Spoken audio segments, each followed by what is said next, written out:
बिस्मिल्लाहिर्रहमानिर्रहीम। Chapter 1 exercise 1 पीके board के लिए यूज हो सकती हैं, सारी के पीके के लिए। इसमें क्वेश्चन नंबर 1 है, solve each of the following equation by factorisation.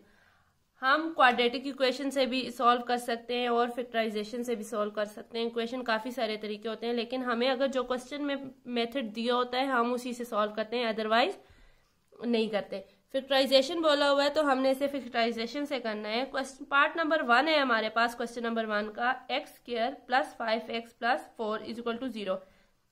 अब हमने इस 5x को ब्रेक डाउन करना है। ब्रेक डाउन करने के लिए देखें, एक्स स्क्वायर और 4 ये दो है ना, इन्हें हम अगर मल्टीप्लाई करते हैं एक्स स्क्वायर मल्टीप्लाई बाय 4 तो ये हमारे पास आ जाता है 4x स्क्वायर। अब हमने इस 5x को ऐसे ब्रेक डाउन करना है, हम मल्टीप्लाई करें तो 4x स्क्वायर आए, और अगर हम उसे सब्ट्रैक्ट या ऐड करें तो हमारे पास 5x आए। अब देखें 2 2s are 4 होता है, तो लेकिन 2 को प्लस करें या माइनस करें 5 नहीं आ सकता। इसी तरह हमने 4 1s are 4 अगर करें तो वो 5 आता है। तो अगर हम 4x मल्टीप्लाई बाय 1x या x करते हैं तो 4 1s are 4 और x मल्टीप्लाई बाय x की पावर 1 प्लस 1 2 हो जाती है, तो 4x स्क्वायर ही आ जाता है। और 4x और प्लस 1x करें तो ये हमारे पास 5x आ जाता है। मतलब मल्टीप्लाई करने से 4x आ गया और प्लस या माइनस करने से 5x आ गया, तो ये हमारे पास ये वाला फैक्टर हम यूज कर सकते हैं। अब हम सॉल्यूशन करते हैं इसका। सबसे पहले तो ये दोबारा से लिखते हैं, x square plus 5x plus 4 is equal to 0। अब हमने 5x को ब्रेक डाउन कर दिया तो हमारे पास फैक्टर क्या है, 4x और प्लस 1x। तो 5x की जगह हम लिखते हैं x square plus 4x plus 1x plus 4 is equal to 0। तो इन दोनों में से कॉमन क्या आ जाएगा, इधर भी x है और इधर भी x है। इधर दो है लेकिन इधर एक ही है, तो हम एक x कॉमन लेंगे। x कॉमन लिया तो हमारे पास आ जाएगा x प्लस 4। क्योंकि इधर 2x थे ना, तो एक x बाहर चला गया तो एक x ये रह गया, और इधर से एक x ही था तो वो बाहर चला गया। ठीक है, प्लस यहां से अगर x प्लस 4 करें तो 1 से अगर मल्टीप्लाई करें तो x प्लस 4 आ जाता है, x plus 4 is equal to 0। अब देखें ये दो टर्म्स बन रही हैं, एक ये वाली और एक ये वाली। अब इन दोनों टर्म्स में से x प्लस 4 सेम है ना, तो ये कॉमन आ जाएंगे। x प्लस 4 हम कॉमन ले लेंगे और बाकी क्या बचा, x ये वाला x और ये प्लस 1। ठीक है, इक्वल जरूर डालना है, तो इक्वल 0, सॉरी ये इक्वल नहीं है। तो इसमें x प्लस 4 और x प्लस 1 हमारे पास दो फैक्टर्स आए, तो अब हम x प्लस 4 को भी इक्वल टू 0 लेते हैं और x प्लस 1 को भी इक्वल टू 0 लेते हैं। तो x प्लस 4 को हम 0 लेते हैं इक्वल, एंड x प्लस 1 को भी हम इक्वल टू 0 लेते हैं। तो इक्वेशन के प्लस 4 इस साइड पे प्लस 4 है, तो इक्वेशन के दूसरी तरफ जाएगा तो x प्लस 4 जो हो जाएगा वो माइनस 4 हो जाएगा, और x इधर प्लस 1 है तो इक्वेशन के दूसरी तरफ जाएगा तो माइनस 1 हो जाएगा। तो हमारे पास सॉल्यूशन सेट क्या हुआ, सॉल्यूशन सेट हमारे पास हुआ -4 एंड -1। इससे अगर इधर लिखें ऐसे इधर लिखें उससे कोई फर्क नहीं पड़ता, और ये इसका आंसर है। क्वेश्चन नंबर 1 का पार्ट नंबर 2 है, x माइनस 3 होल का square is equal to 4। By factorization करना है, तो ये देखें a minus B whole square अगर हम लें तो ये बिल्कुल ऐसी कंडीशन बन रही है। हमारे पास a minus B whole square का फार्मूला होता है a square plus B square minus 2ab।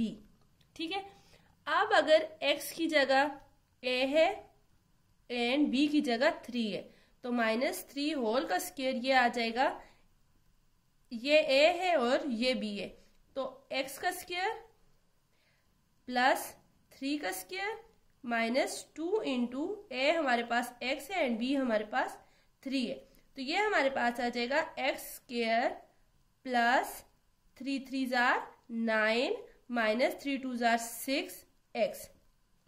तो अगर हम इसे लिखते हैं x square minus 6x plus 9, तो ये इस तरह हो जाता है। तो मतलब x माइनस 3 को अगर हम ओपन करेंगे फार्मूले से तो ये हमारे पास ये वाला आंसर आ जाएगा। अब हम सॉल्यूशन स्टार्ट करते हैं। x माइनस 3 होल का square is equal to 4।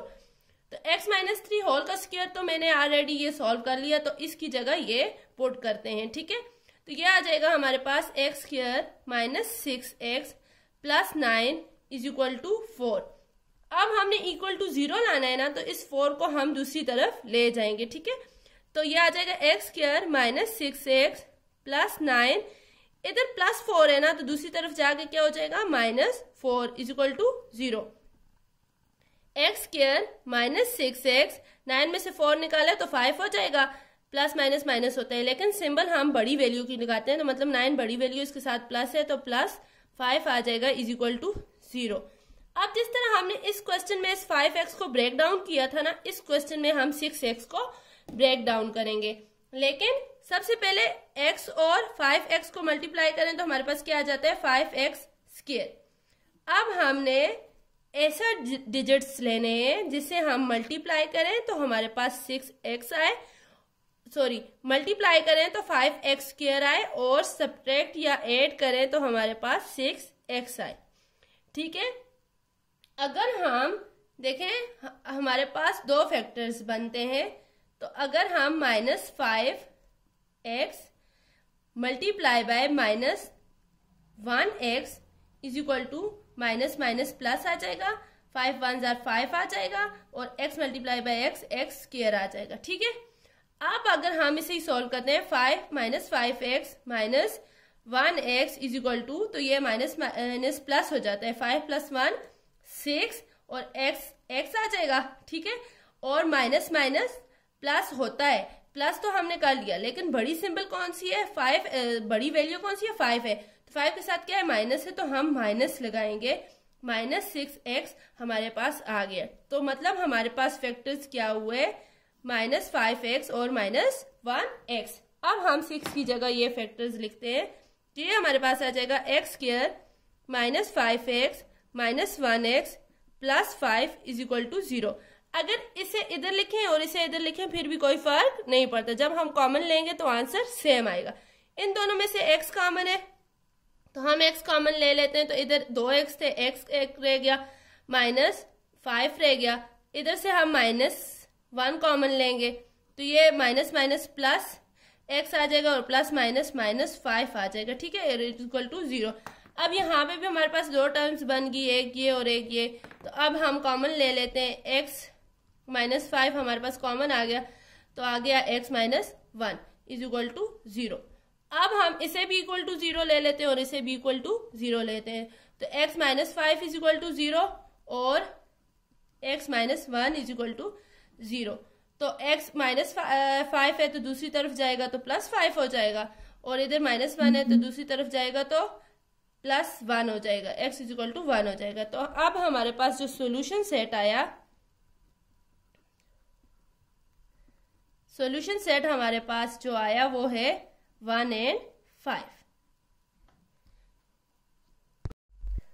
Question number 1 का पार्ट नंबर 3 है, x square plus 3x minus 10 is equal to 0। तो अगर अब हमने 3x को ब्रेक डाउन करना है, तो अगर हम एक्स स्क्वायर और माइनस 10x को मल्टीप्लाई करते हैं, एक्स स्क्वायर माइनस 10x को मल्टीप्लाई करते हैं तो हमारे पास आ जाता है माइनस 10x स्क्वायर। तो 2 के टेबल में ही 2 5 10 होता है, और अगर 5 में से 2 निकालें तो हमारे पास 3 आता है, तो हमें फैक्टर्स मिल गए। तो मतलब हम अगर 2x मल्टीप्लाई बाय 5x करें हमारे पास आ तो जाएगा 10x। ठीक है, लेकिन हमें यहाँ पे माइनस चाहिए और यहाँ पे प्लस चाहिए, तो हम बड़ी वैल्यू के साथ प्लस लगाएंगे, क्योंकि प्लस माइनस माइनस होता है, लेकिन सिंबल्स तो बड़ी वैल्यू को लगती है ना, तो यहाँ पे मल्टीप्लाई में प्लस माइनस माइनस हो जाएगा, और अगर माइनस 2x करेंगे और प्लस 5x करेंगे तो हमारे पास आ जाएगा 3x स्क्वायर, सॉरी स्क्वायर नहीं 3x आ जाएगा। ठीक है, अब हम इसे सॉल्व करते हैं, सॉल्यूशन स्टार्ट करते हैं। तो हमारे पास x square plus 3x minus 10 is equal to 0। अब 3x की जगह हम ये लिख सकते हैं ना माइनस 2x प्लस 5x। अगर आप 5x को पहले लिखें और -2x को बाद में लिखें फिर भी हमारा आंसर सेम ही आएगा, ठीक है। तो x² -2x + 5x - 10 = 0। अब इन दोनों में से कॉमन लेते हैं और इन दोनों में से कॉमन लेते हैं, इन दोनों में से x कॉमन आ जाएगा तो ये हमारे पास आ जाएगा x - 2 और प्लस इधर में से 5 ले लूंगी तो ये आ जाएगा x - 2 एंड = 0। अब ये एक टर्म ये और दूसरी टर्म ये, तो इसमें से आ जाएगा x - 2 कॉमन आ जाएगा और बाकी बचा यहाँ पे आ जाएगा x प्लस और 5, ये वाला 5 = 0। तो अब हम इसे भी 0 ले लेंगे और इसे भी = 0 ले लेंगे, ठीक है। तो ये हमारे पास आ जाएगा x - 2 = 0 एंड x + 5 = 0। तो इधर -2 है तो दूसरी तरफ जाके ये हो जाएगा +2 एंड इधर +5 है तो x = -5 हो जाएगा। तो हमारे पास जो सॉल्यूशन सेट हुआ, सॉल्यूशन सेट = -5 and 2।